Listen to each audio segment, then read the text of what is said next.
Yo, good evening, people.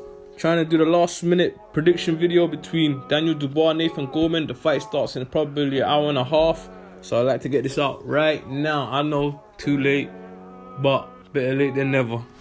First and foremost, let's introduce the two gentlemen in front of us. We have Daniel Dubois, 11-0, 10 stoppages.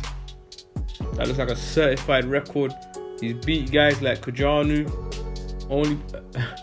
Only guy he didn't knock out was Kevin Johnson, and I can't lie to you, go BT Sport, go check out his fight with Richard Lartey. Super entertaining. It's free on the channel. It's over 1 million views.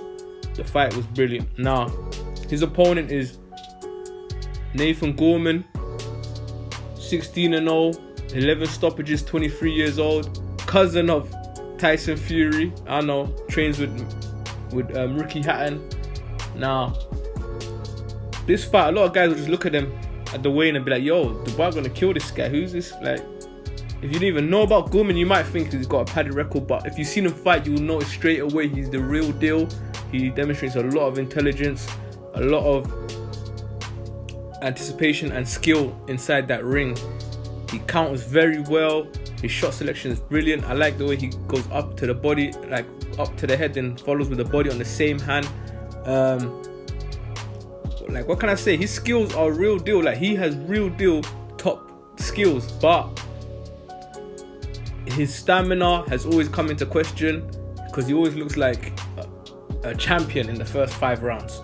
The opponent can't hit him, but once the pace slows down a little bit, he still dominates the fight, but the opponent has more chance of being in there, and recently he hasn't been able to get these guys out of there. So, but fair play to him, he's doing what he's supposed to do. He's only 23 years old. I know he looks 33, but ignore all of that. Daniel Dynamite Dubois, when you look at him, you think he's a monster. Yeah, and when you hear him speak, you think, yeah, he's a monster. They made him in a factory somewhere. You know what I'm saying? But that ain't the case. He's a young man, pretty good. I think he's nervous in front of the cameras and that. But we're talking about the fight, not about their sellability. Now, is that even a word? We're gonna ignore that and add it to the dictionary. But in this matchup, I have to say, first and foremost, Daniel has probably the stamina advantage, not the speed advantage. The stronger man in there, and he can keep it up for like, he fights within himself, keeps it within. You never see him blowing because he usually wants, like, as an aggressor, you know what you're capable of. So once you're setting the pace, the guy who's usually setting the pace usually never gets tired because it's like he's comfortable within himself. Now, in this fight, I think Dubois is gonna have difficulties first couple of rounds. I think Gorman's gonna be anticipating him, his hooks, his counters, and really truly is basically an inside versus outside fighter. I know you guys are like, what? Isn't it about power of a skill? No, Dubois got good skills, but he's an outside fighter. His jab is long, his straight is long. Once he gets a bit crowded, it's not as effective. It's hard for him to clean. He's too wide. It's hard for him to hit people clean. Gorman on the other side is a way better inside fighter. Like, his shoulders are a bit more close together, so I don't know if the size, the actual physicality allows him, but he keeps it tight, blocks well, slips well.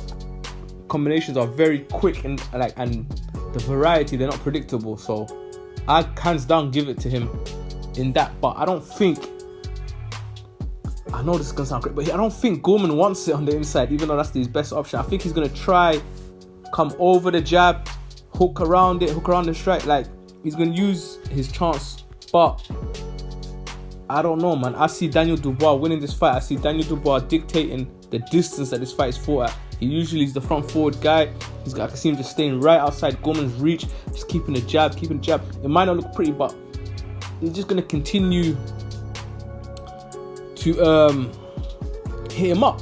Just keep touching him, keep softening him up. And I think Gorman's gonna realize after a couple rounds, he don't want to risk. Like, if he goes in there, especially not early, if he goes later, where he slows down a little bit, he ain't gonna do too well in the fire against Daniel Dubois. I think he'll know that, and I think halfway through the fight, he'll kind of concede that it's either lose on points or get knocked out to Dubois, and I think he's gonna go for the points. I think he's gonna decide not to get knocked out so he can live another day.